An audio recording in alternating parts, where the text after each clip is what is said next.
Hey folks, wait, I can't open like that. Hey folks, welcome to Left Trek, your leftist Star Trek podcast. I'm Eric, and joining me today is no, I have to think of a thing. I am Eric. I'm a defector. I thought I told you that I was a lieutenant, but it turned out I'm a grand admiral. I'm president of the United States. I'm over here and I am ready to give you all my secrets because I'm just very, very sad about the Cuban Missile Crisis. and I'm joined by Eliot. Yeah, I don't know which character I'd be. I'm an android who likes Shakespeare. I guess that's me. I'm that character. Do you? I'm All larping in right, for space. 500 points, what is the name of that character? I have no. I was trying to figure that out. Was it Othello? I don't know. I meant I meant the actual character. Well, this is Henry. So the Oh, yeah, Data? Data. Yeah, you know Yeah. Data. No, everyone knows. Everyone knows Okay, Data. Come on. I'm insulting you. I'm sorry. Yeah, the play is Henry the Fifth. I'm not very familiar with it. I don't know the characters. Yeah, I didn't know that one. Um, yeah. Also, was that Patrick Stewart playing two roles in Yep. that scene? That was very confusing because I'm like, oh, I guess he likes doing a little bit of LARPing in the hollow deck, but then Captain Picard walks in. I'm like, wait, hold on a Because he second. certainly What's does. happening Like the character. I don't know if we ever actually see the character act. The character loves theater, and of course, everyone knows Patrick Stewart and the Royal Shakespeare Company stuff. So that's here? just Right. so that's just self-inserting there. But that's how we know that this is a good episode of Letrick because Patrick Stewart's talking about Shakespeare immediately. Uh, Yeah. Episode open. Data's acting in Henry V, the classic play. I don't remember what happens in it, but presumably it matches it 1-to-1 the plot of this episode with like neutral zones and cloaking devices and stuff. Yeah, that was not on my high school curriculum. We did King Lear, Romeo and Juliet, of Classic, course. classic, literally, Macbeth. classic. God, I think that maybe there was like one The more, Merchant of but yeah, no Venice, Henry. classic. No. Isn't that one like super I don't know. anti-Semitic? There's at least one character in it that is an anti-Semitic like trope. I don't know. His name's like literally Shylock, I think. Wait. Is I, his name Shylock after the offensive term, or does the offensive term come from Merchant of Venice? oh, I don't know. That's a good point. Yeah, you got I it. Yeah, I mean Shakespeare invented like half of the words that he ever wrote down. So yeah, Shakespeare he invented so many words. He invented slurs, he invented the folks. English language basically in its entirety. That's such a. I'm gonna be a free speech guy. Uh, I'm gonna be a free speech Elon Musk guy and be like, "Oh, you hate slurs? Well, sounds like you hate Shakespeare." Shakespeare. That's the primary thing that everyone knows about Shakespeare is that he loves Yeah. slurs. Shadow Shakespeare money game. He Okay. Yeah. loves So inventing slurs. Shylock is a Venetian Jewish moneylender. He's the principal villain of the Merchant of Venice, and spoiler alert, in the end, he is defeated and he converts to Christianity. Shylock's characterization is composed of stereotypes, for instance, greediness and vengefulness, although there were no legally practicing Jews who lived in England during Shakespeare's time. Yeah, They'd been expelled 300 years ago. it wasn't. Who's the guy that brought the Jews back to England? I don't remember exactly. So Shakespeare just knew his audience, you know. This seems so bad. This Wikipedia entry is it. It says the name Shylock is not a Jewish name. Shakespeare just made that one up.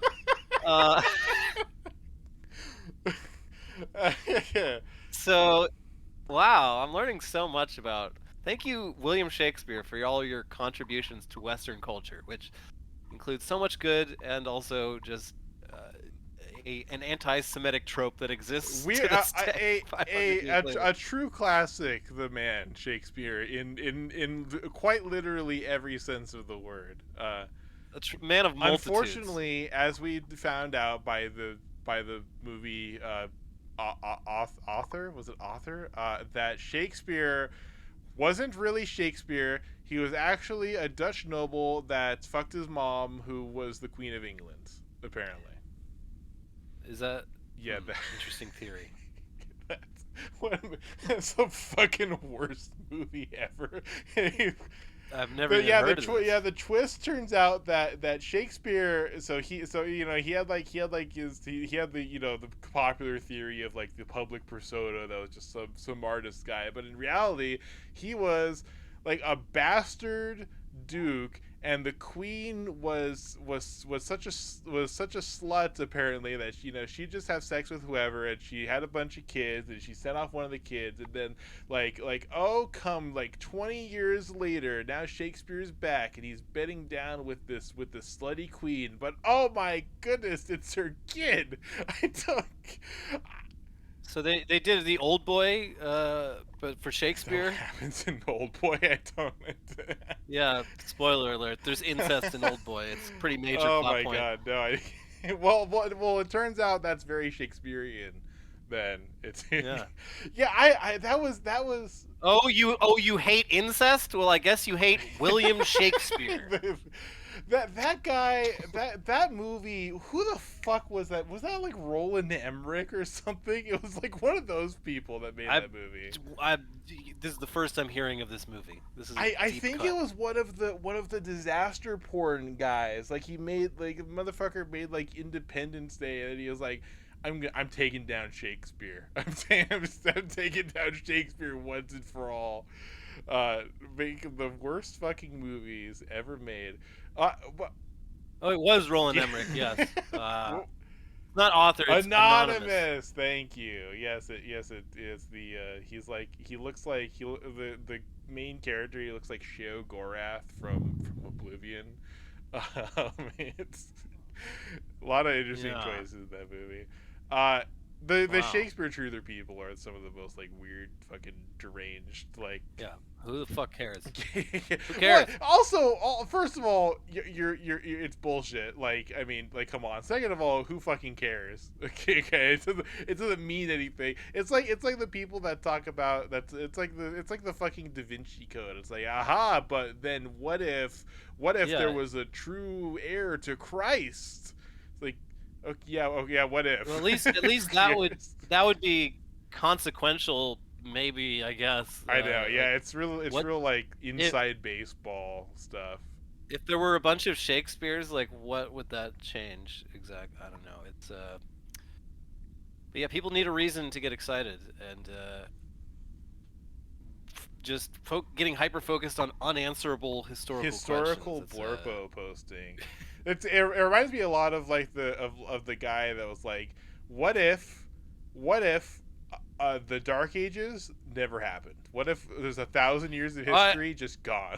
I fucking love that. Right? Yeah, the lost time, which like it just like even just the most basic. Okay, well if that's true, then like the second you start examining it seriously, it just makes no fucking sense. Oh yeah, like it's like you realize like we did have like the Silk Road and shit. Like there was a rest of the world that was also keeping time. Well, and that just goes to like how much history can be warped in this way. That the past truly does not exist in the human mind. That it can make perfect sense to people that like, oh, 1,000 years of history, 1,000 years of history is gone. It just doesn't exist. It just never happened. Everyone just you know, we all fuck up writing the year down in the month of January, and everyone just added an extra 1,000 to it, and they were like, you know what, let's just stick with it, and also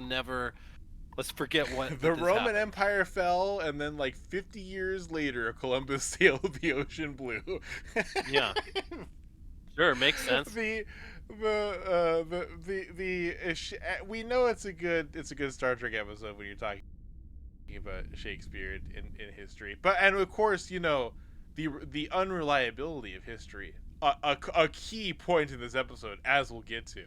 Uh, but yes, Picard's playing two people. We see because we see Picard. He's there. He's in a bunch of makeup. He's Yeah, really but he's dirty. He has also a a really halberd. ugly guy. Yeah, he's Picard, and then he's the ugliest man you've ever seen. He is a Picard, and then average English guy, sitting there with Yeah, with a halberd, and then, Data's in there doing something that everyone is inexplicably super excited about right now, which is hanging out with AI NPCs. oh god, Everyone loves the idea of no. what if instead of NPCs in games, operating on some sort of loose script and actually moving the story forward and providing relevant information, what if you could just like hang out with them like a friend? Yeah, that's exactly what all of this fucking like AI bullshit is too. It's like it's people looking at like the holodeck. This is the same with like the metaverse and whatever. People look at a piece of fiction, and then there's two thoughts. The first thought is, "Wow, wouldn't that be cool?" The second thought is, if I owned this, I would be a trillionaire. And so they start pitching a science fiction concept that to people in order to then make money, and then the actual product is garbage. Because okay, I hate AI. I fully hate AI. In fact, I don't think that AI quote unquote is ever going to produce art of any sufficient quality No, Eric, you ever. just wait. A year from now, you'll be able to, when you run out of episodes of TNG, you can just say, Infinite "Hey, podcasts. give me a new episode of TNG," and then you can talk about it. So you can just keep podcasting forever. And those AI episodes of TNG, they're going to be just as good as the human ones, maybe even better. Oh, maybe. So yeah, get excited for that content, never-ending content. Never ending. Because AI will fully never ever in what we call AI. Because first of all, we do not have fucking AI. Second of all, these tools have existed for decades. It's just a new tech bro hype based obfuscation bullshit. But mainly that this technology will never produce anything of artistic quality or merit, and it will always be noticeably subpar to the average person. And that's one of my things why I get like mad about people like I Nikki T comes on here and talks about like data, your chat GPT, and I'm just thinking, do not give, I'm saying it, do not give chat GPT the the honor of being compared to data, because that's what all these people want. They think about data, and then they're like, aha, I made a chatbot, this thing is going to be what I imagine data or whatever the fuck else, and then everyone just buys into it, because we Yeah, can't conceive of technology as anything more than a tech tree. So if something resembles something else, then the more advanced version of that thing, that's coming, that's any second now. One thing linearly leads to another because I'm playing Civilization 5 but IRL. uh it's this holodeck thing, the AI NPCs, always going to be stupid and pointless and not have any sort of relevance, impossible to have any kind of relevance whatsoever to any actual crafted and created experience. uh and this whole thing is gonna collapse, and then just like NFTs, you're not gonna fucking hear to anything about AI years from now, ah, should despite we all be so these lucky? use cases. I fully believe this. Mark my words, dear Left Trek listener. Will you come back to this in 3 years when they're on to whatever next bullshit that they're using to inflate Nvidia stock? the but luckily in Star Trek, AI does exist, and so these NPCs, they've received the entire copy of Shakespeare, and so they're just spitting out random dialogue. Henry V actually not a Shakespeare play. It never happened. It was entirely created by ChatGPT. Yeah, wow. We cut back and forth to Picard. Picard's a dirty English guy, but Picard's also Picard's also Picard, and he's like mouthing Data's lines like as He's if loving it. as if Yeah. Data could like forget them. But yeah, I think yeah, he's just in the moment, isn't he? And then he interrupts the play. And he's like, splendid, Data, splendid. And because these guys, these holodeck characters, are like real people, they're like, oh, who the fuck's that? Yeah, kill him. It can't. Live custom reactions to what's happening from the perspective of these Shakespearean characters. But so Picard speaking to Data is like, there's no. This is Patrick Stewart speaking through Picard right now. There's no better way of learning the human condition than the study of Shakespeare. It's like, all right, Picard, I agree. He's an important guy, but let's not get too ahead of yourself here. So by season 3, Patrick Stewart, he had a key to the writers' room, and he was bothering them. When are you going to put Shakespeare into the holodeck? No, and unfortunately, we saw what actually happens when Picard has a key to the writing room, and that's Star Trek Picard. Woof. Another left trek throwback here. Yeah. I've never released the episode, and I never will. Yeah, that was a tough one. I had a bad time. It was great. And also, funnily enough, Picard the series it retcons a line in this episode, but we'll get to that. The Picard and Data are interrupted. There's a craft in the neutral zone, and they're walking to the bridge. Data's like, "So when can I schedule a performance for the crew?" And Picard's like, let's talk about it later. Let's talk about it next time. What is the neutral zone? I realized I've never considered, like, what are they, like? They got space territories, and the neutral zone is like no man's land. Essentially, yes. The comparison is basically 1-to-1 there. Okay. Yeah, of unknown size. It's pretty big, but it's of unknown size, and it's just a non-militarized area between it's the DMZ. Exactly, yeah. Well, I mean, like the DMZ is very militarized, and the point that the neutral zone is like no one does anything here. No one does anything here at all. Nothing. You stay at your side. We'll stay at our side. You can go into the neutral zone if you want to do like science or something, but you definitely can't make cloaked military bases there. You definitely can't send ships into it. And there's a craft there. Oh fuck! What's going on? It's a Romulan scouts. What's it doing here? And the broken up transmission. The guy on the scouts calling for help. He's being targeted by a Romulan warbird. They're 41 seconds from Federation space. He's not answering hails. The scout's been shot. But luckily, they make it to Federation space, and apparently the Federation can extend its shields 5 kilometers out. Yeah. Yeah, I was like, that's convenient. It's pretty big. That's cool. Yeah, just toss a net. We're good.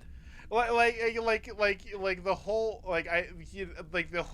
the point of it, I suppose, is that like it's the gesture, like, oh, it makes your shields basically not do anything, but if they fire on the scout ship, then they technically will have fired on the Federation. So it's like, I bet you won't do it. Oh, yeah, that makes sense.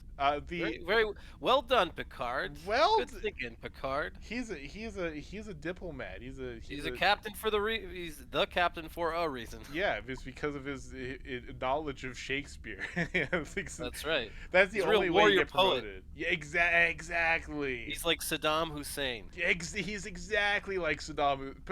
Patrick Stewart and Picard are exactly like Saddam Hussein. Left Trek quote. Put it on the multitudes. I like to think of him as a kind of Gaddafi-like individual. Right. Yeah. All the Arabian and Levantine guys.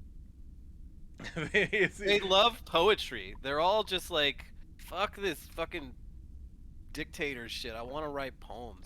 I Like just want Saddam seemed like genuinely like into just being locked in that jail cell for like the year before they strung him up. Did you ever see did you ever watch the Blowback podcast? Yeah.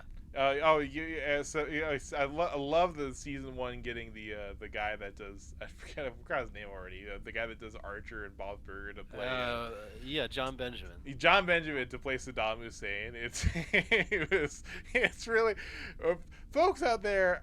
For some reason, I had a really hard time finding it when I was looking for it somewhere recently. But first of all, check out season one of the Blowback podcast. Third, make sure you watch it from the beginning because there's a great little skit where John Benjamin's playing Saddam Hussein, and it's super funny. It's really great. The Saddam Hussein the warbird has finally violated Federation space, but that's like a whatever. I guess they just kind of leave away. They beam the guy on board, and he's all super bird, and Riker's like, "Man, you got to go to the hospital." He's like, "No, there's no time." I'm burning alive, but there's no time. So this is where I ask you, what the fuck are Romulans? So Romulans are they're the Roman Empire, but they're also China. Okay, yeah, that was my big question. Is like Klingons are Russian, right? Yep. What are Spocks? What are those supposed to be? They're also okay. Okay, Blorpo posting time. So that's interesting. So Romulans and Vulcans are the same species. Wait, what? Yeah. I mean, they do kind of look alike, but like, I was thinking maybe Romulans are like, some sort of Dr. Yakub style experiment between Klingons and Vulcans, where they mix their DNA together. So because they got a little bit of both. True, yeah. There was a So we talked about this on the precursor episode to this one earlier this season. What basically what happens is that there's like a ship that crashed on a planet that's in or near. I think it's in Federation space, it's near the neutral zone. And it turns out that there's Romulans on the surface, but the surface is like all fucked up, and so Geordi and Romulan, they have to like work together to survive. And then the other Romulan they saved, but needs a blood transfusion, and because Worf's racist, won't give a blood transfusion. Damn. Which is referenced in this episode in a very subtle way. Wait, they can get blood from Klingons?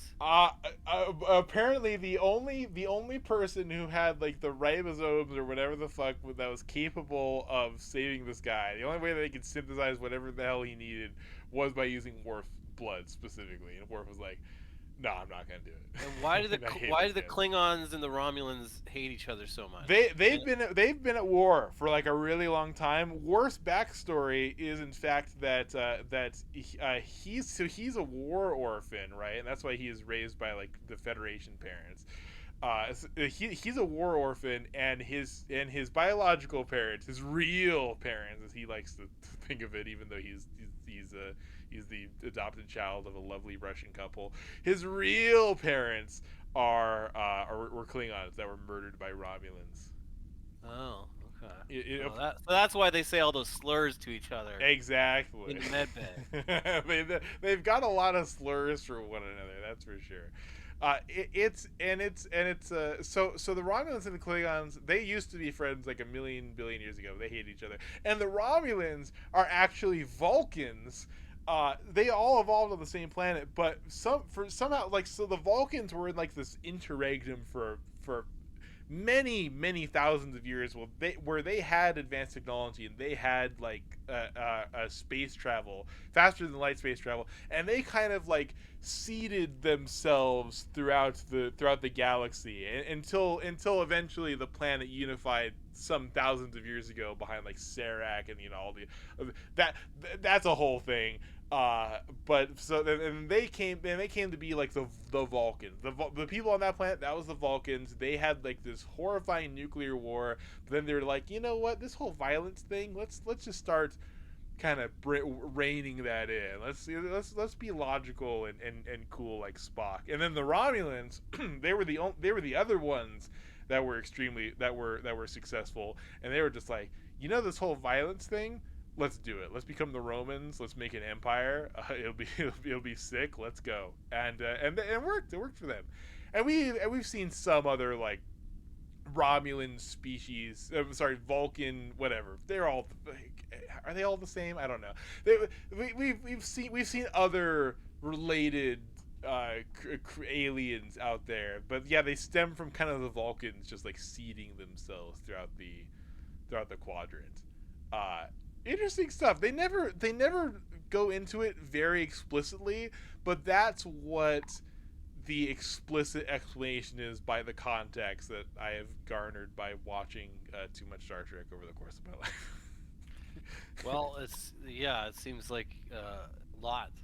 Yeah, a lot to a lot to hold in your head. It's kind of like a North and South Korea thing too, because there's a lot of talk about like, and there's a great episode later that'll be a thing called there's a lot of talk about unification, where it's like finally bringing the Romulans home, the Romulans and the Vulcans becoming one like tight coordinated unit, and it'll be because they've been at war for a really long time, especially since the Vulcans are a founding member of the Federation.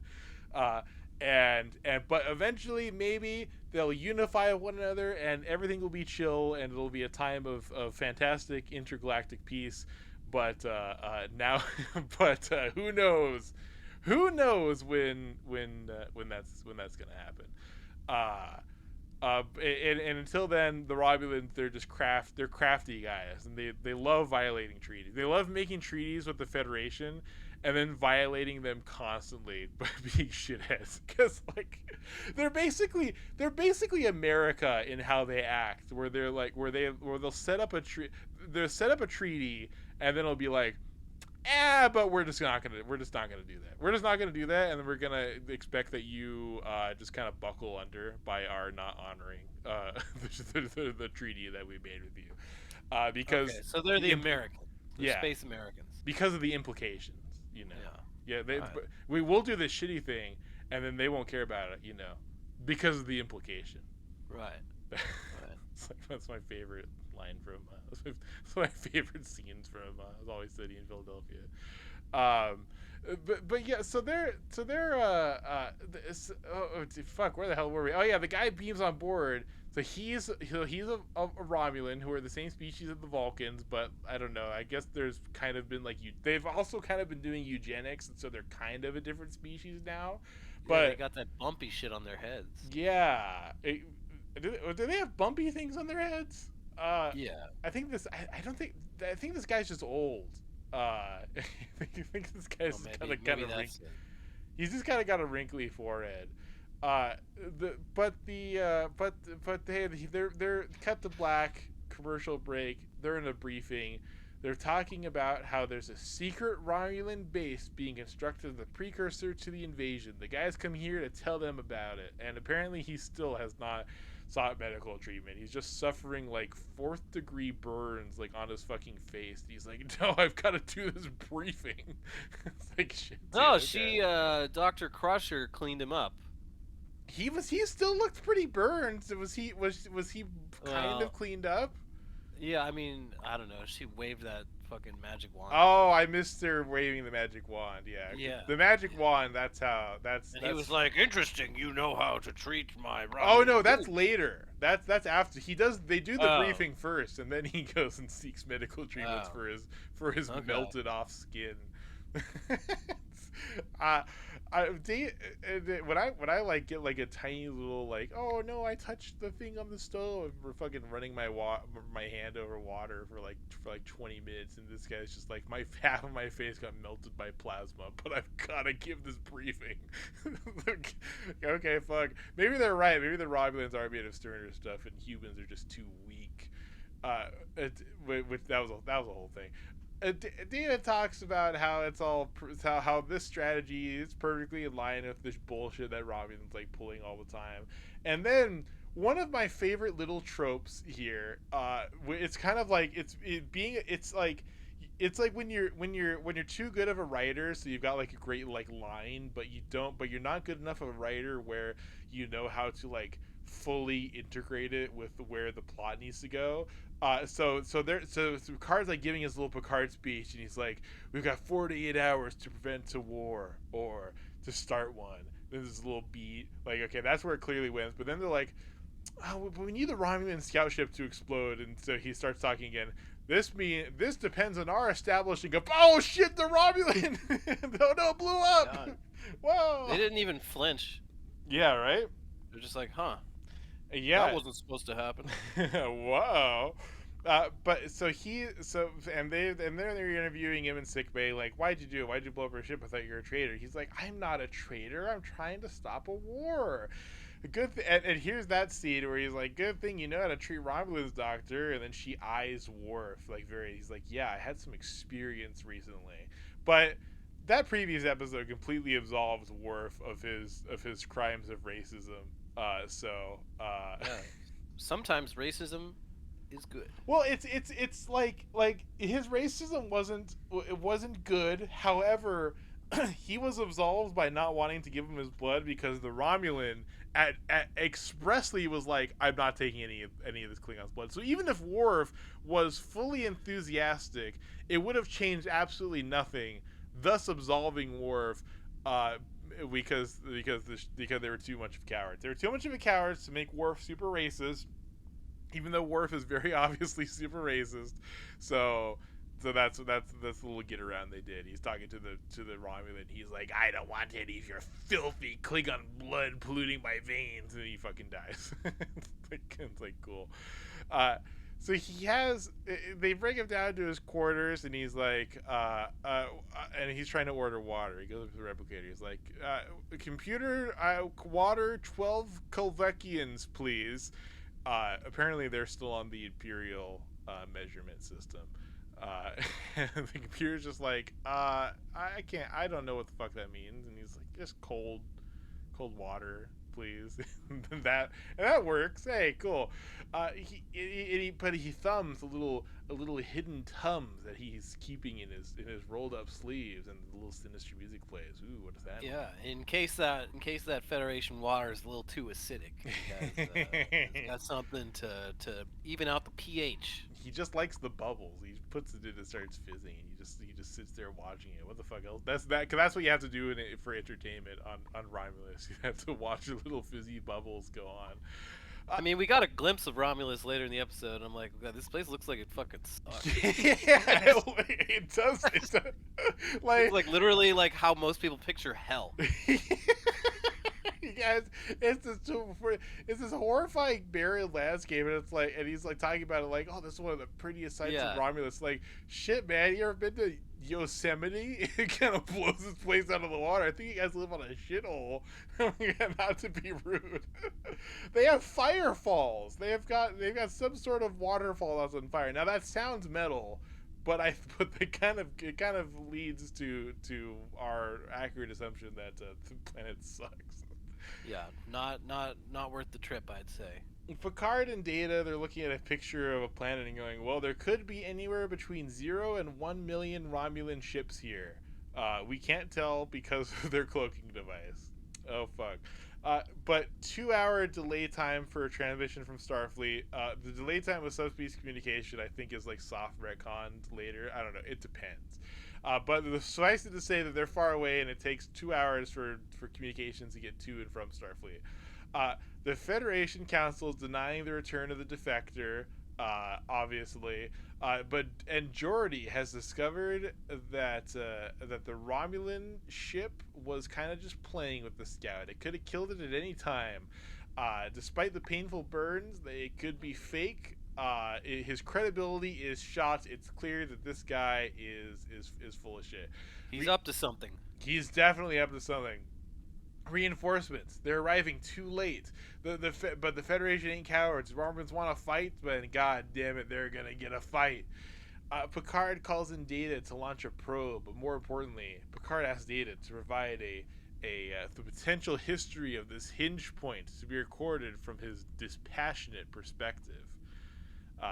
That relates. So finally, will be able to recall this moment that hundreds of years later and not pretend that it didn't exist, that it didn't happen, because we have data is extremely meticulous and dispassionate. Is he not always like remembering everything? Is that something he has to actively like choose to do? Yeah, that a great point. He definitely does always remember anything. So Picard's, but I think maybe he's just like, make sure you save this somewhere in case you get blown up. Record this into the black box, in case you die. Maybe I don't know. Write some poetic phrase. You've studied Shakespeare. Data. Write some. Give me a dispassionate historical perspective as written by Shakespeare, a la Henry V. And Data is like processing. please insert a 4090. Picard and Picard starts.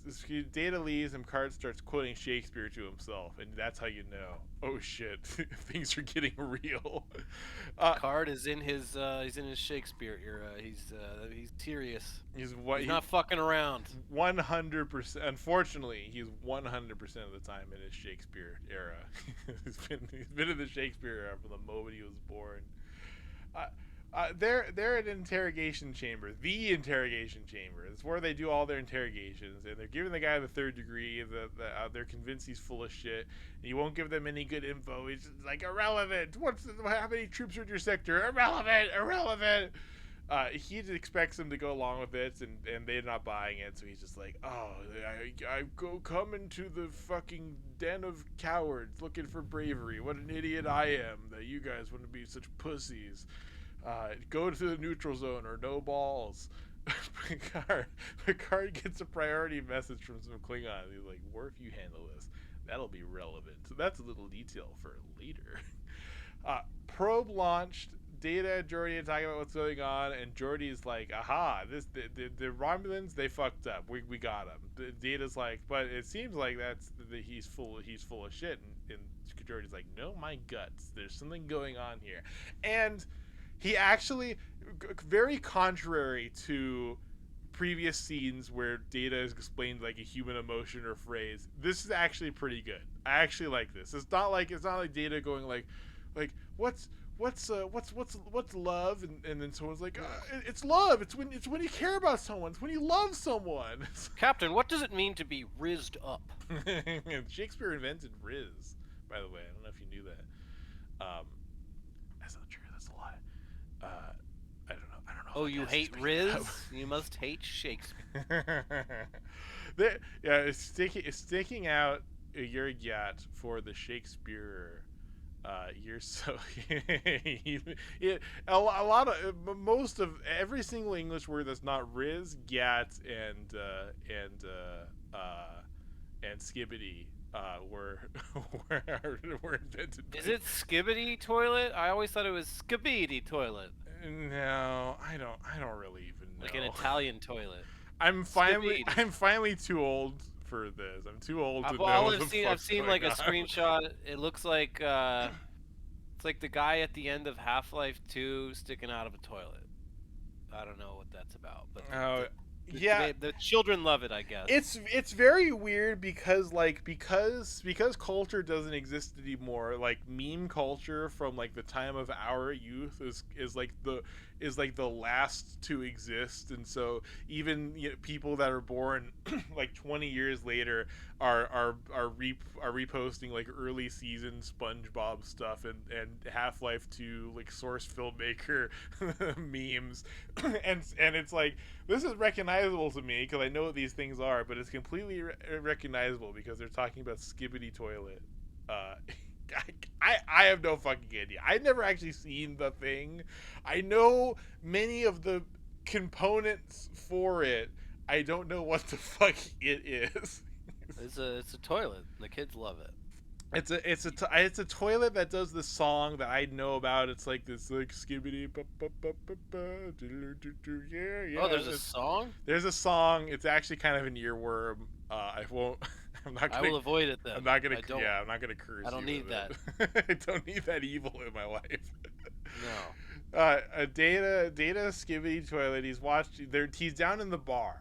But Data and Jordy, they're like they give an actual good explanation of like what human instinct is. And it's actually good. It's actually like a good explanation. I'm surprised in you, Star Trek. Very nice. Uh, but they discovered signals, wouldn't you know it, of a Romulan base. It's there, maybe, kind of. Data is watching the Romulan in the bar. He's just kind of chilling, and I wonder what this guy he thinks of like the Federation, that he could just kind of freely walk around this ship. Because if there was if this was the opposite circumstances, you'd be in a Romulan, you'd be in Romulan Guantanamo Bay. Yeah, he's just you'd be like naked and getting whipped by now. Like, he's just hanging out at the cafeteria, chilling, yeah. while the captain and the captain's top men all think he's probably a fucking spy. Yeah. All right, Yeah. all right, Picard. Right. It's cool. The Federation is totally chill with it.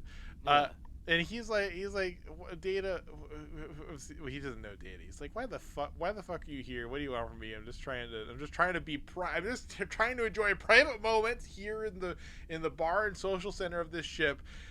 But to be fair, Data's just like right next to him, just like fucking staring at him. Yeah. But Data's like, but he has a good reason for it. He's trying to figure out what his gut says about him. And the man, he's tickled. The defector, he's tickled by this. He's tickled by that line, and comes to join him.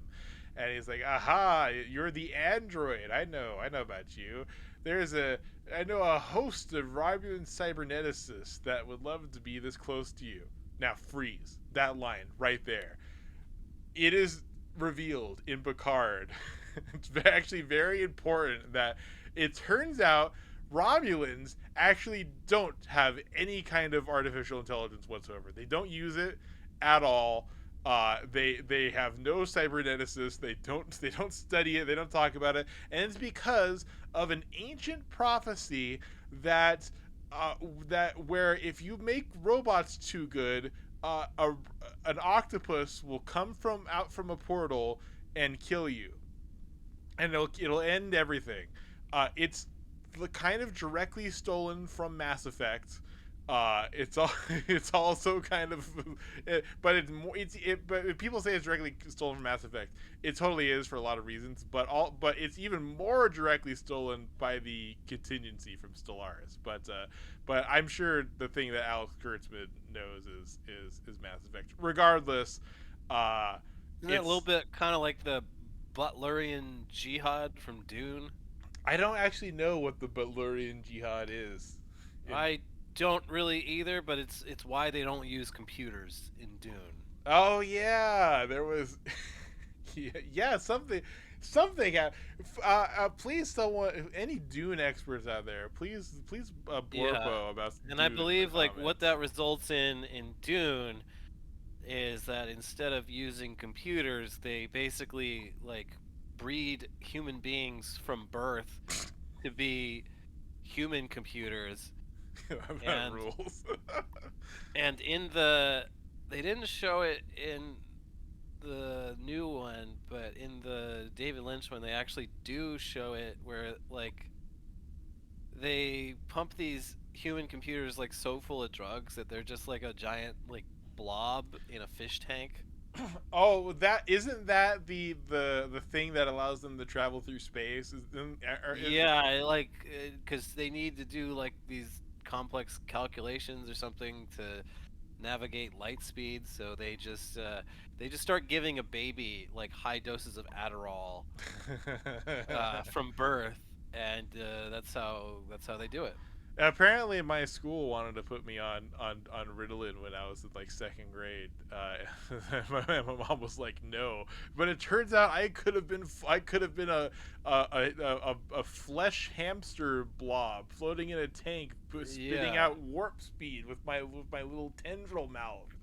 I mean, back then they were threatening to put every kid on Ritalin. It was it was a wild time. It was because I put acorns in my hat, if I recall correctly. Oh, what? A child doing something weird? I in Must be something is wrong with that boy. please give that child some methamphetamine. Yeah, we need to get that kid on meth ASAP. That is not right. Something is very, very wrong here. A kid with acorns? Who could have thought about this, such an atrocity? Please have this kid speedballing, and we really need to get. If only Breaking Bad had been invented by that time, because then we could have had a cross cultural moment where methamphetamine became legal and also exclusively prescribed to children. Yeah, you would have no Breaking Bad if that would happen.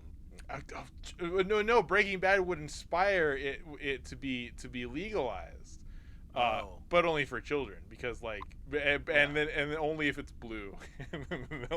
Only And you know, every kid can have Ritalin, but they have to smoke it. They can't ingest it. They have to smoke it out of a glass pipe that you buy at the corner store. It's got a fake little rose in it.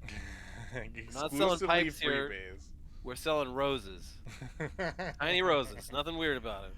But see, this is what happens when you mention Star Trek Picard, is that the only thing that you can start talking about is Alex Kurtzman, and inevitably Alex Kurtzman is like, oh, this is the guy whose only creativity is because of a bunch of coke, and you know that because his creativity is just a bunch of bullshit. It's just a bunch of shit that just gets written down, and like, that's a sci-fi concept right there. You ever see The Mummy, Eliot? The Brendan Fraser mummy? No, or the Tom Cruise mummy? The Tom Cruise mummy. No, it looked like fucking trash. And it was fucking trash. Yeah.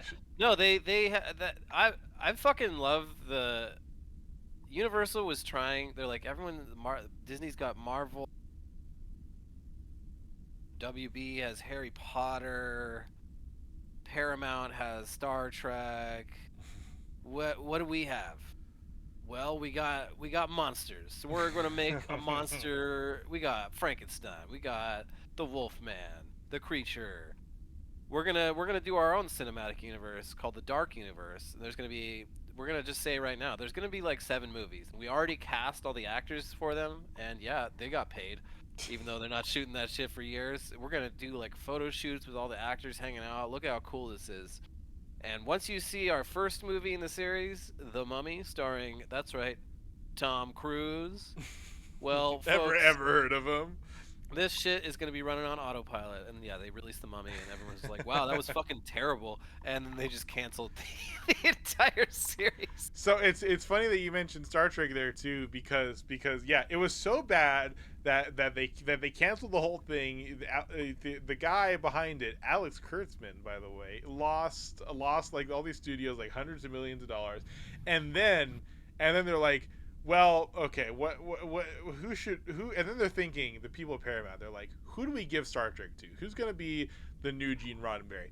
I've got it. The guy that just lost like $500 million sinking the Dark Universe. Give it to Alex Kurtzman. That's pretty wild. Like, there had to be someone. I don't know. I mean, there was an infinite number of people. But like, you have to realize the guy that was probably their second choice was Will Wheaton. For who knows why, but it had to have been Will Wheaton was their second choice. So maybe this is the better time. Well, that's kind of like a chicken and the egg thing, because one of the reasons that Will Wheaton is so pathetic is because he was simping and shilling for New Trek. But if he was just in charge of New Trek from the beginning, maybe Will Wheaton would have had the sense to at least hire someone who are capable writers, and not just hubristically, or like, I know what I'm doing. I was one of the co-producers of Lost when it got really bad. I know what I'm doing with storytelling. Mark my words. And then we got Star Trek Picard. Woo! Yay! Al Kurtzman's one of my least favorite people on Earth, and they're like, and they've gotten rid of him to do a couple things with New Trek, but then yeah, he's still. They're talking about, oh, they got rid of him. No, he's still there. He's still there. He's still fiddling and tinkering behind the scenes with all of his horrible machinations and extremely terrible creative impulses. Uh, the but back to Star Trek here. We've got important replicator lore, critical replicator lore. They need the molecular structure of Romulan ale to make it. There has been some debate as to who makes food, who programs the replicators. Is it chefs or is it engineers? And I mean, probably. I guess just engineers, because it's just a copier machine, basically, right? That's what Geordi says. So yeah, they're like, oh yeah, I'll have like an engineer in the last episode we did. They're trying to make some kind of food, and they're like, oh, we gotta have I'll give you an engineer so that you can program it into a computer. But I'm thinking, wouldn't you want a chef to do this, like a digital chef? Well, this is like in the it's like the current artists versus AI thing. Like I'm assuming like decades earlier in the Trek universe, the chefs were all like, "No, you can't do that. You need a real chef to really make the food for you." And then everyone else is like, "Shut up, Well, fuck you. I I hate chefs. I love food." And I just want to shove the most basic shit. I just want sugar replicated directly into my mouth, and that's yeah, food is content. Fuck you. it. Now, I think in the Star Trek universe here that you'd have much like you'd have like a 3D modeler or digital artist of some sort. You'd have someone making the food, and an artist that is designing the food. It's designing it digitally, but it still is creating this food. But Star Trek apparently disagrees with me because they're like, oh yeah, I'll just have fucking Geordi or whoever program it in for you. Great, cool. I appreciate. Thanks, Star Trek. You're ruining my headcanon. Is it like with the soda machine where there's like a bunch of hoses going into the back room, but instead of like different like syrups for different sodas, it's just like a tank full of every molecule in the periodic table? No, it is fully matter created from energy, like just No, one no, hundred that's percent. nope. Can't do that. Nope. Matter and energy are the same thing. Nope. Elliot, you ever heard of a little equation I like to call E equals mc You heard of a guy squared? named Albert Einstein?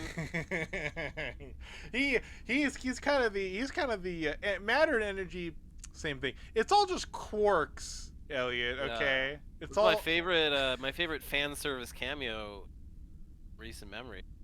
When Albert Einstein showed up in Oppenheimer, I stood up and I clapped. I was like, "Thank you, Chris Nolan. You're giving the fans what they want." I pointed at the screen and I looked to the stranger next to me. I was like, "That's Albert Einstein." I don't know why. I actually like Christopher Nolan. Or sorry, I like one of I I like two. I like one Christopher Nolan a lot, which is Interstellar. I like Inception mostly. I really fucking hated the Batman films. I hated all of them. um, uh, but I have generally a positive opinion of Christopher Nolan. But for some reason, I just had no interest in seeing Oppenheimer whatsoever. Well, it's like 5 hours long. It's But good though. yeah, I quite liked it. I mean, I And was fine. I with Killers of the Flower Moon, I was on immediately, and I have and like and I'm not even I think as big on Scorsese. I think you would appreciate Nolan comes out of Oppenheimer and you're like, this guy might be a closet leftist. He is Very very nice. he's more charitable towards like the like 1940s Western communist left than like any other movie I've seen in recent memory. I didn't know there was that element in Oppenheimer. That's very Oh no, interesting. it's like it's a central part of it. So Robert Oppenheimer was never a registered member of the Communist Party, but like he was a fellow traveler. Like all his friends were Oh. communists, and like that comes back like after the war, after the bomb and everything. You have the Red Scare, and like yeah, half the movie is about like him, despite being like this very complicated hero, getting dragged through the mud because like he used to be friends with some communists, and Oh. therefore he must be some sort of Russian agent. Interesting. Okay. Yeah. Well, yeah, I don't know why I just never really had an interest in Oppenheimer, but I wonder if I can catch like it's kind of really also it feels like something I should probably watch on like a big screen. Maybe a lot of some of the theaters near me do like do like reruns. Maybe I can catch a. Just watch it on your phone without headphones. Uh, I love the. Do you watch Red Letter Media? haven't seen any of their new stuff in quite a while. They did a review on Dune. It's quite good on both the new Dune and David Lynch Dune. It's quite good, and that opens with them talking about like, oh, I watched the old Dune. I didn't watch the new one. He's like, oh, okay. Oh, here. Well, I have a HBO Max on my phone. Let me just pull it up here real quick. Yeah, I like when it first came out. Yeah, okay.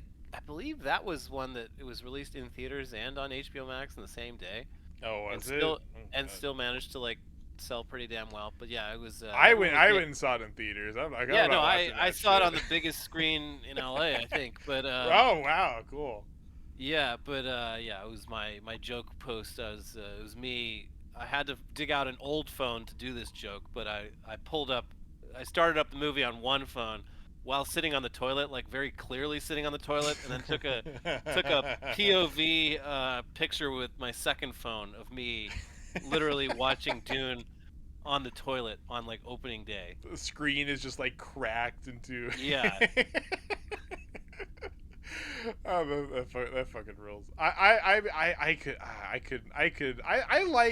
I like the experience of actually going to I really like going to the theaters. I don't like going to theaters when there's people around, so I wait like 3 weeks for everything to die down. And go I like have on the a luxury weekday. of every movie I've seen for the last year, I've seen at like 11 a.m. on a fucking Tuesday or something like that. Like, Fuck and yeah, that's the it's way the to do best. it. It's the best. Yeah, and you're also getting like the LA movie experience. I have to deal with the Roseville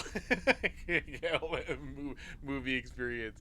It's I watched I learned about the Stanley Cup theft from your show. And I was very surprised. Like, Yeah, wait, it's baffling. that was very close to me. That was. I know. I'm 100% sure. I know exactly where this picture is taken. I definitely know the target that this happened at.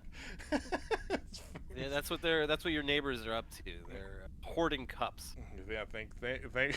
Yeah, God. I have yet to see. I really like the hydro flask. I don't know why about why there's a thing about like fads for cups. I got the hydro flask because I'm like, oh, this is something that I can use to take hiking Yeah, with me, where my water will stay cool for a really long time, and it works. It works super well. I love it. I don't get what this fucking Stanley Cup thing is. yeah. I bought a Yeti mug like years ago.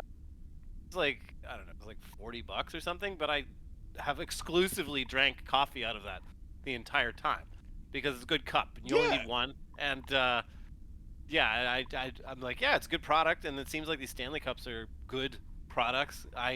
It's just the weirdest specific product for people to lose their minds over, like they're fucking Beanie Babies. it truly is something that cannot be understood. Like this is a new human psychology that has developed that needs its own field of study. And I think it has something to do with like the memification of fandom.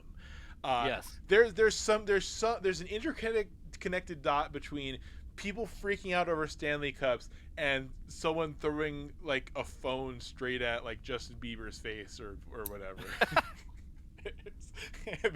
there's something there. I don't know what it is. I can feel it in the ether. I'm grasping at it.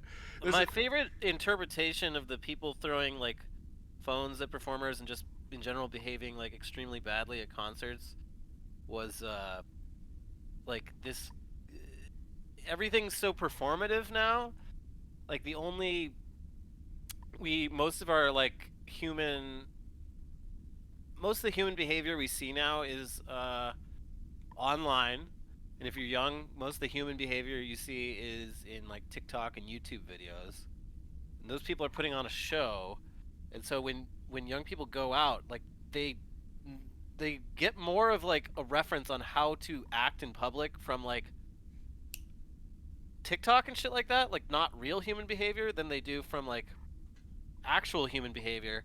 And they're like, well, I'm at a concert, like I have to be losing my fucking mind. I can't just like be having a good time. I have to like, this has to be like a crazy viral moment.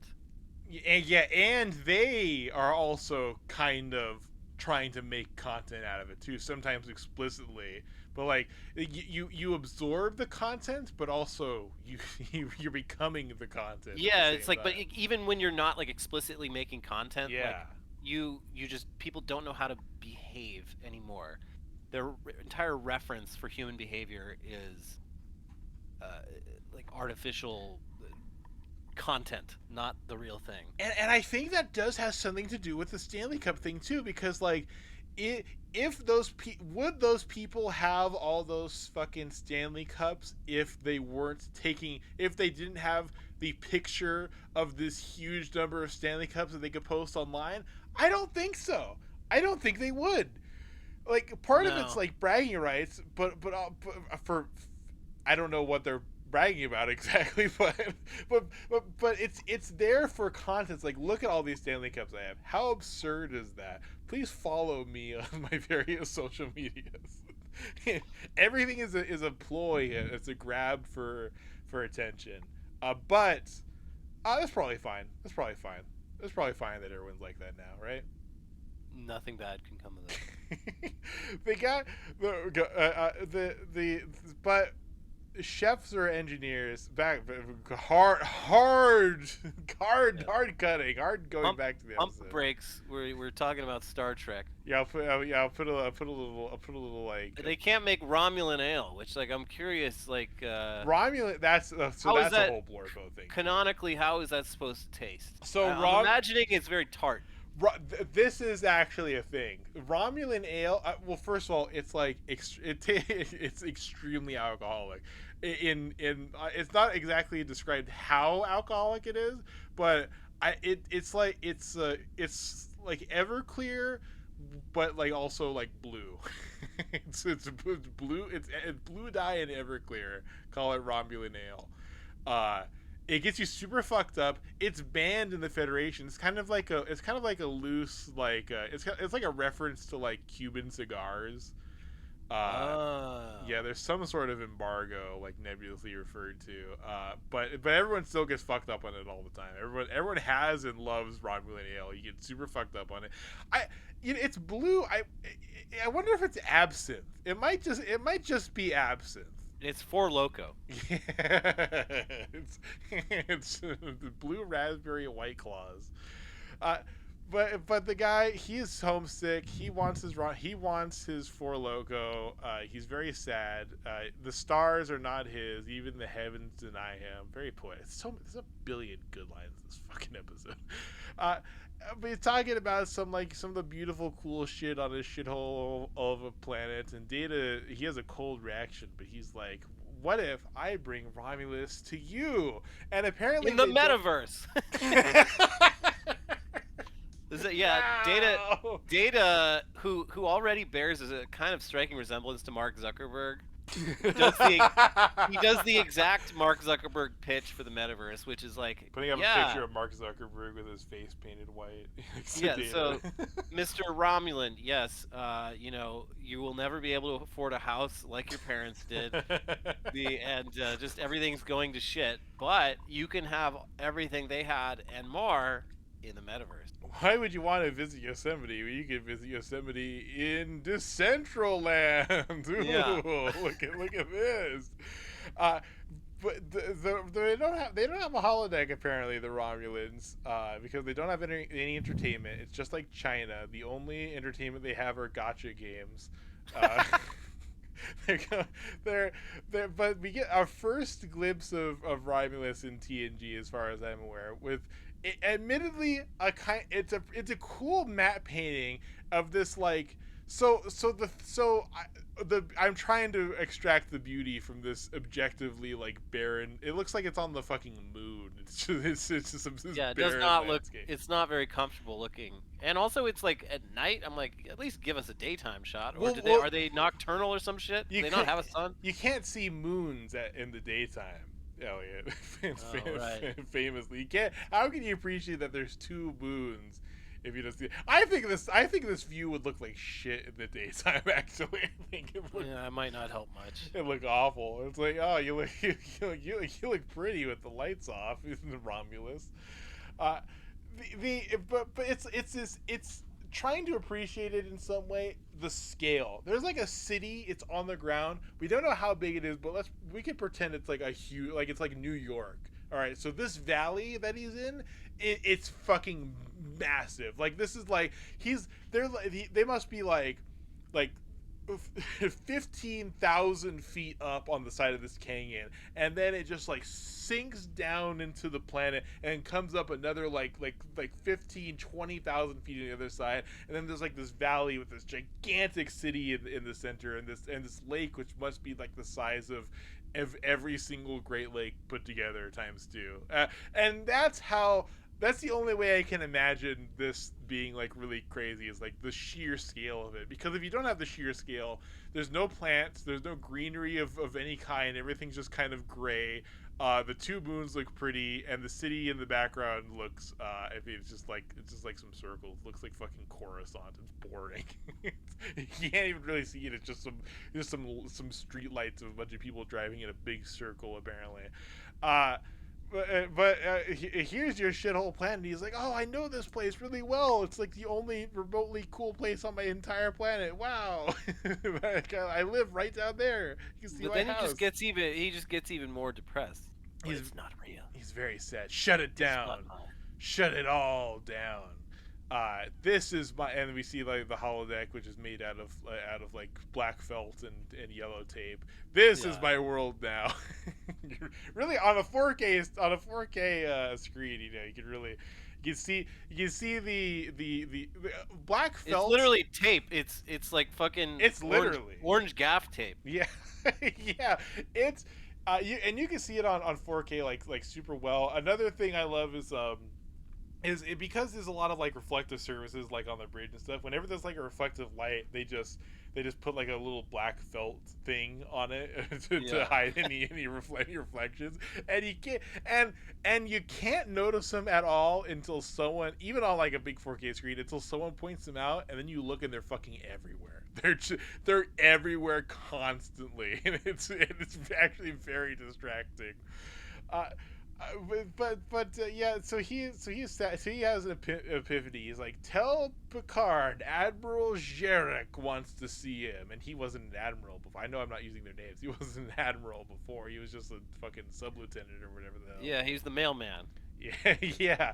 Cut to black, fade in on Picard getting a message from the Federation Council that the Admiral's identity has been confirmed and he is not to be considered a reliable source.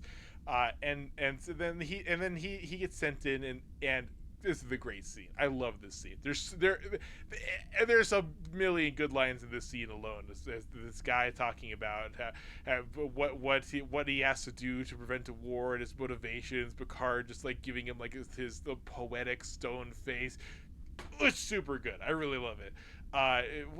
You're not convinced. I'm telling you the truth. What must I do?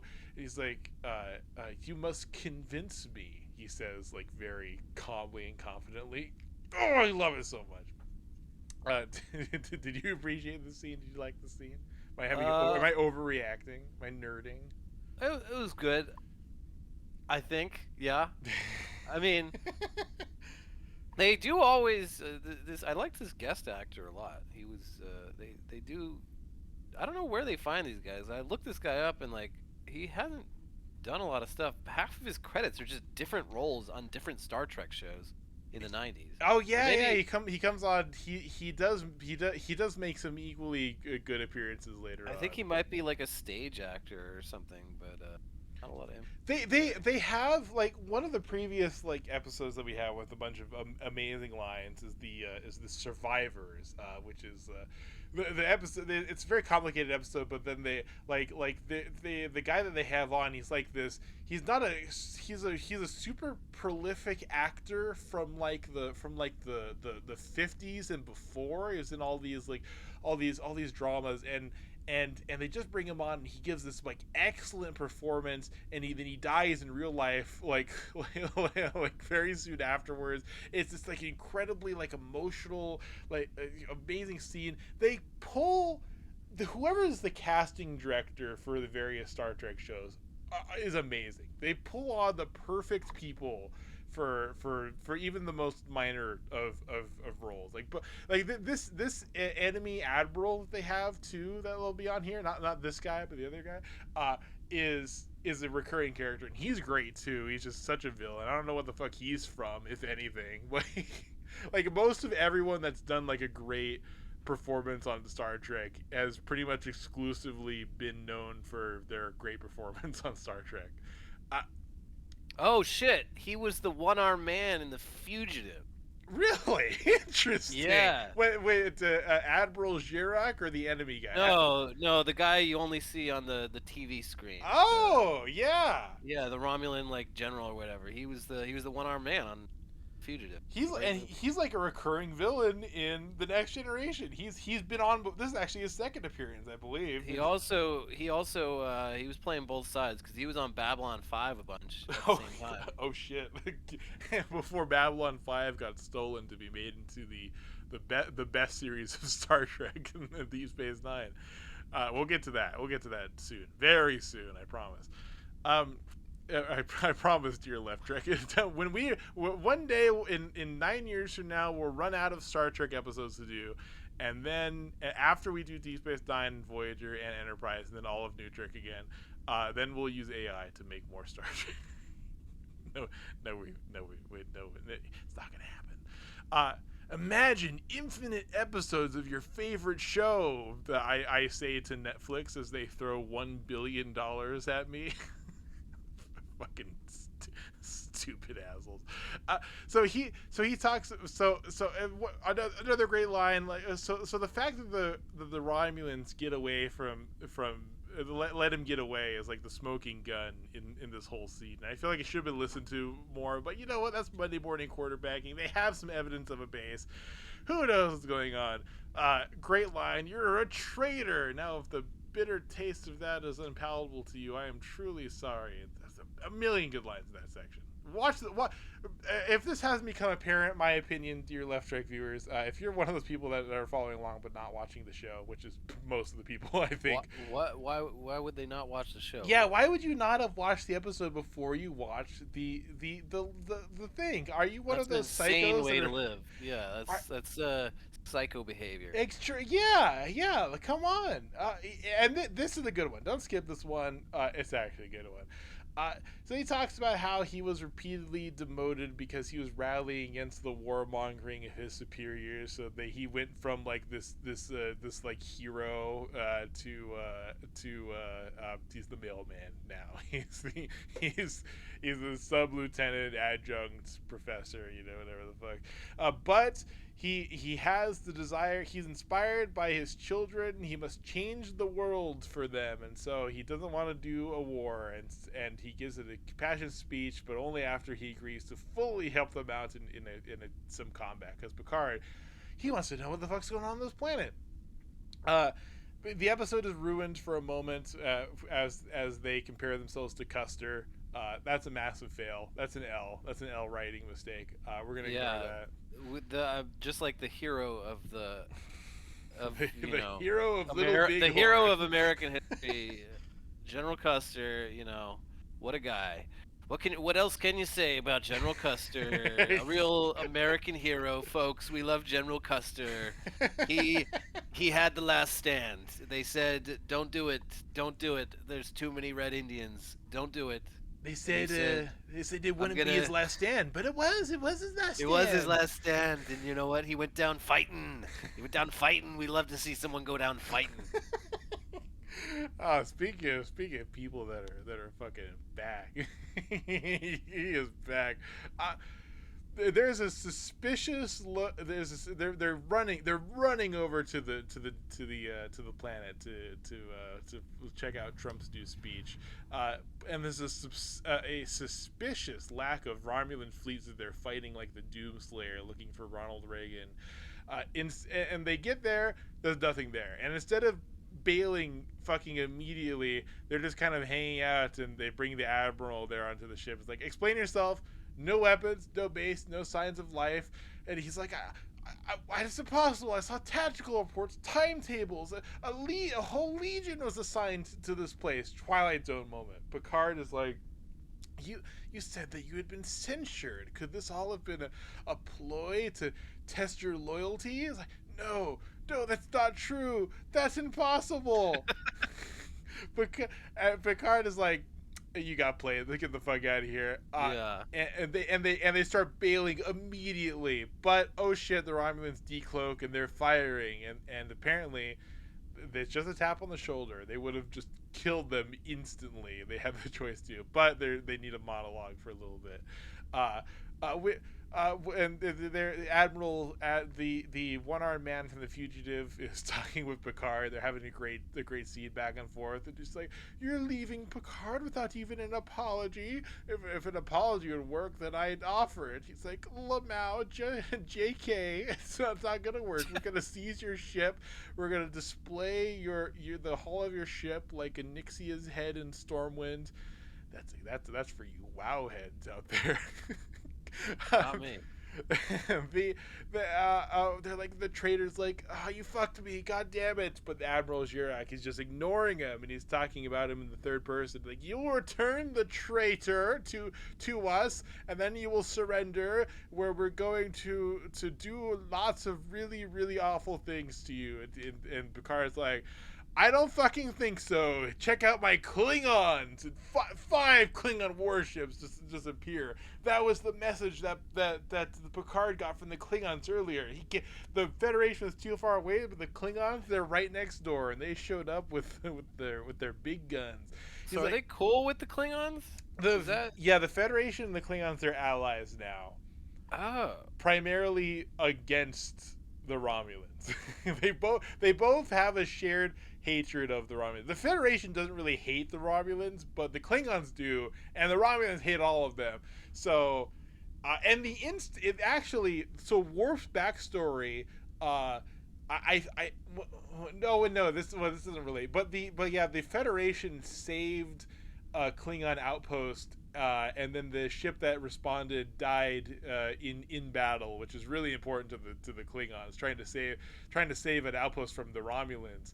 And that became the basis for peace between the Federation and the Klingons. And now they're like direct like allies, like war allies, and so they're in Picard's back pocket. They show up. Yeah, some of my best friends are Klingon. Right. And he wasn't joking. For once, it was actually true. Mm-hmm. Picard, and so the Romulans like, oh, we'll still blow you up, and it's like, oh well, I'll fucking blow you up too. This is a good day to die. Kapla. He says a line. It might be from Henry V. I don't fucking know. Until we meet again, Picard, and they all go their separate ways, and the guy's like, I got fucked. I got played. Oh god, I'm a fucking idiot. Oh fuck me. And then he takes a Tums. Unfortunately, he's allergic to Tums, and he Yeah. dies. He didn't read the label. He You didn't watch the 2 minutes of health warnings in the commercial. you cannot take more than 3. He took 4 Tums, and his insides calcified, and he Well, fucking no, died. that was an Alka-Seltzer, and he Oh, popped that and washed it down with Diet Coke like a oh fucking god. amateur, Oh. and his balls exploded. There's not even Crusher in their knowledge of Yeah, no, they don't have Romulans. they still don't have the technology for that. So, R.I.P. And he was like, he left a message for his children, but they're never gonna get it. So But maybe someday they will. maybe Spoiler. someday. We know that doesn't happen, but maybe someday. And at the end of the episode, ba ba ba ba ba. Yeah. I actually didn't have when I was rewatching. I actually didn't have time to finish this episode. I didn't watch like the last like 5 minutes of it, but I've seen this episode so many fucking times that I remember it perfectly well enough to recount the ending there. That's the defector. Eliot, what do you think of this episode? Oh, actually, we'll do the rating. Eliot, out of out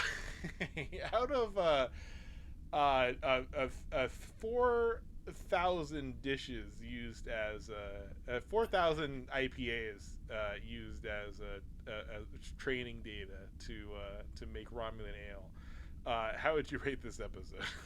Um, rating system. I'm gonna It's give a great it. rating system. It's a great rating system. I'm gonna give it five Alka-Seltzers out of 7 Romulan ales. What did you think of it? Yeah, this was a better one. You've made me watch some real trash, but this one, Some this true garbage. yeah, this one had an interesting story. I'm not sure like what the message I'm supposed to take away is. Is like, it's cool to snitch on your friends even if they're playing you in secret. Or more serious, it's like Or was it? yeah, like so if you see something, say something, even if they're expecting you to see something and say something, and therefore fall right into their trap. I don't know. Was his? I mean, his sacrifice was motivated by something noble, but Yeah, is this, and also like I'm curious like if there's supposed to be some historical or current event parallel. definitely the Cuban Missile Crisis. Even though that doesn't really make sense. Even though it's nothing like it, there is Yeah. definitely some there's definitely some sort of inspiration over the Cuban Missile Crisis. We previously had an episode that I actually quite liked in season 1 of all fucking things of the that was like the Iran Contra affair. And this one but like when you compare it, when you bring that context in, you're like, this kind of sucks. But I really liked it up until the point where it's like, well, I really like the whole thing, but then you think about it in terms of like the Iran Contra, that think of what it's saying or what it might be saying. It's like, that's kind of boring. And so I guess you compare this one to the Cuban Missile Crisis, then like maybe I mean, I don't necessarily agree with this, but maybe the I don't necessarily agree that this was in their mind, but I guess the Russians are the provocateering Romulans. How the Russians were definitely at fault with the Cuban Missile Crisis, like 100%. Just yeah, totally. just like the Romulans here, and Yeah, we were just doing our the best we can, much like Picard. Is that what we're supposed to think? Yeah, I don't know. It was a good episode though. Yeah, the Romulans, they're interesting folks. Wait, are the Romulans the ones in the movie where Charleston Heston does he play a Romulan in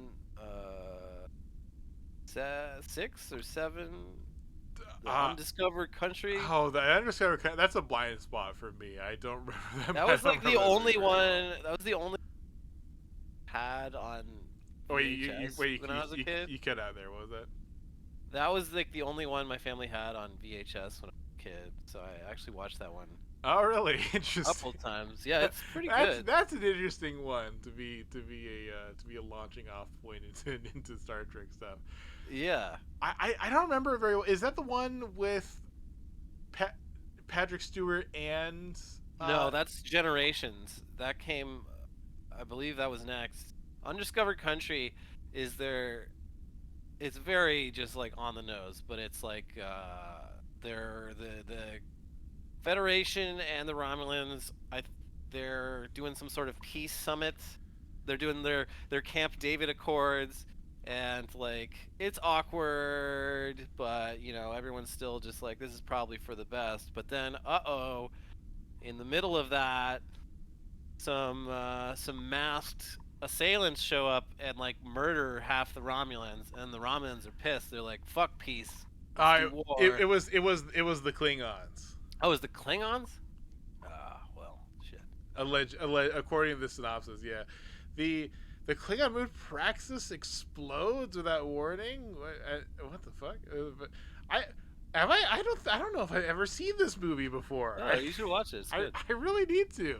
Uh, Rura Penthe. Oh wow, they establish a lot of things I'm familiar with like following up canon, but I've never actually never actually watched it before. So yeah, those were the Klingons, and so that's like yeah, so like the Federation and the Klingons are at war in the time of the original series, and like and then after that is when they do peace and stuff, and Spock's like a big part of that, and blah blah blah, that kind of thing. Alright. And now you can see what happens with that, because now they're good friends that show up to beat the Romulans. Yeah. with you. The Romulans, they're one of a portion of the antagonists of Nemesis with Tom Hardy. If you're aware of that. I did not see that one. Tom Hardy, it's like I think people don't like it. This is the one I had on like a little DVD player that I watched a bunch when I was a kid. Tom Hardy is a clone of Picard, and also like took over the Romulan Senate and has like a super ship with with a bunch of slaves from the Romulan moon of Remus. Apparently, the Romulus has a moon, and there's a sapient species there. They're called the Remans from Remus, and Tom Hardy is their king. And people generally really don't like that movie. I'm one of them. I hate the TNG movies. They're action slock. They suck ass. But hey, that just wait. We'll get to that eventually. I'll bring you back on when we get to the movies. We'll talk about Undiscovered Country. Give me a rating system. Straight out of your ass. How many? Let's see. How many cold waters out of black felt squares would you give this? I'll give this a 12 Kevorkians. Kevorkians? Wait, hold on. Wait, that's not what it was. 12 whatever Romulan temperature unit that do not have any resemblance to anyone's last name out of one entire glass of cold water. Which is very good. I really like this episode. I love coming back to it. It's one I rewatch. It's I start my rewatch when I rewatch Star Trek. I ignore season 1 and 2, and then I go straight to season 3. And there's some real stinkers in here, but this is not one of them. I really love this one. I really think it's great, and I was happy to bring you on because I wanted to see your perspective, because this is kind of like there's a lot of like lore in this episode, so I was very curious to hear your perspective on that. But also, it's a good one too, and having the neophytes perspective on Star Trek neophytes perspective on that is interesting. But overall, you liked it. Overall you liked it. Am I correct in saying that? Yeah, this is a good one. That's good. I mean, what the fuck? Do you remember the last one that you were on for? I don't. It was bad. It had a bunch of Wesley in it, and Oh, he wasn't. that was the first episode of this season. That was the Yeah, Wonder Kid one where they had the mean yeah. Oh doctor from God, Scrubs. that was like the worst thing I've ever seen. I fucking hated that one. and, and before that, were you on for the Aryan sex planet? Yeah, yeah, that was Yeah. great. I wanted to treat you with this one, and so because I've inflicted like I don't know, like 3 or 4 episodes of Star Trek on Eliot, all of them complete trash. Our first attempt at this podcast where we watched fucking Picard. That sucked. And then we had the Aryan sex planet, and we had the Wesley Wonder Kid episode. Complete trash. But from here on out, from like a few episodes from here on out, this is when Star Trek begins. This is when it really starts coming into itself. It starts being really interesting. Gene Roddenberry has one entire leg in the grave at this point. His lawyer is desperately trying to secure his estate and has his like kind of hands off the episode. And we've got like I don't know Ronald D. Moore and people that actually like care about what's going on in charge of it at this point. And we've got the writer's strike ended at the end of season 2, and we've got and they came back fully refreshed, knocked out one Wonder Kid Wesley episode that Gene Roddenberry probably made them do because Gene Roddenberry is like Wesley Crusher is like Gene Roddenberry's self-insert or whatever the fuck. And no Wesley in this episode. Not even the appearance of Wesley. Thank fucking he's there. Yeah. He ruins some scenes every once in a while, but he is there.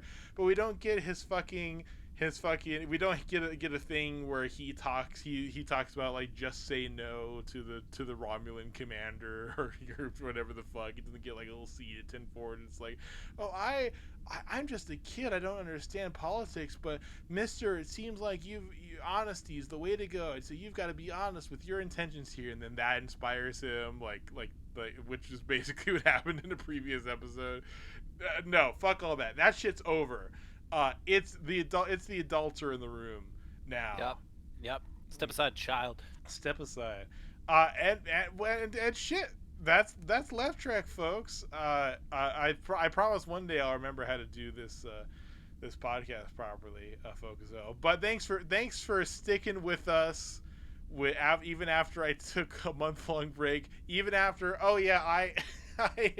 what it was funny because earlier I wasn't recording at Eliot. Luckily we hadn't like started yet, but I had a similar blunder. I left Audacity up, I guess, without like exporting the file for our previous episode, and then we had a power outage. And I didn't realize, and we were on break at the time, and I didn't realize that I lost my perspective on the episher. So I invited another guest to come on and had her play Zotz's audio through through her speakers. So I had Zotz's audio still recorded. I didn't have mine, so we just played Zotz's audio. Oh my god, that sounds so fucking shitty. Goddamn. It was a lot of fun. Oh yeah, it sucked that it happened, but we made lemonade out of it. Yeah. Eliot, where can people find you? Just go on youtube.com/InternetTodayTV. Make videos, make a lot of them, talk about stuff. They're good. Watch Good it. stuff, Watch them, important folks. stuff, dumb stuff, fun stuff. You know, my mom is a fan of you guys now. Yeah. Yeah, no, our audience is skewing older and older, and I love it. Because you talk about like Trump stuff, so like the the Dem boomers, like such as my mom, are into it. They're like, yeah, fuck you, Ron DeSantis. Yeah, I mean, hating Ron has been a joy. I'm sad that he's stepping back It's from this just complete Sisyphean effort to be president someday. one must imagine Ron DeSantis as happy. Actually, that is impossible to imagine Ron DeSantis as happy. Nope, can't do it. It's so hard to say goodbye to yesterday. Rest in peace, Ron DeSantis. We'll remember you forever. You Rest could, in piss. you were so close to being president, man. So close to it. You were right there. Yeah, could have had it. Could have gone either way. It was a 50-50, really. Coin flip. That's Left Trek, folks. Tune in next time.